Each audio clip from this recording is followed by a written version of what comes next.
Well, let's bring in our international affairs editor, Dominic Waghorn. And Dominic, President Biden talks of his optimism. Meanwhile, the Hamas leadership say that the mediators are selling illusions, that were their words. The pressure now on Antony Blinken to try and bridge that gap. Yeah, there is frenetic shuttle diplomacy going on, Gareth. And on the face of it, there does seem to be a huge gap still between both sides, between Hamas and Israel. Hamas, for its part, wants the Israeli military out of Gaza and not coming back before they hand over any of the hostages they've held since October the 7th. Israel says if they do that, they need guarantees that Hamas cannot reconstitute itself, get strong enough again to then carry out repeats of that attack, as its leaders have threatened to do so ever since October the 7th. So how do you bridge that gap? The Americans say they have a bridging proposal. They've called it a final bridging proposal.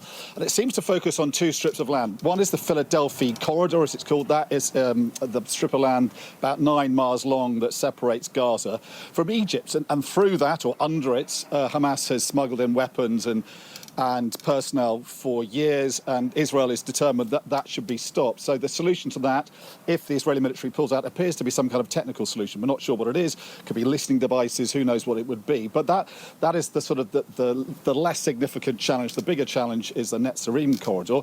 That's a strip of land that bisects Gaza about 2/3 of the way up, so between the border with Israel and the sea.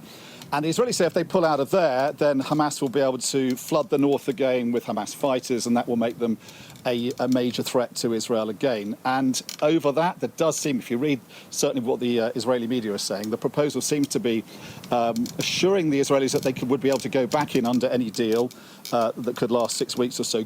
Go back in if Hamas starts attacking Israel again. So I think it's fair to say at the moment the Americans are going to be coming here today, and it's all about persuading the Israelis to accept this, reassure them that it could work.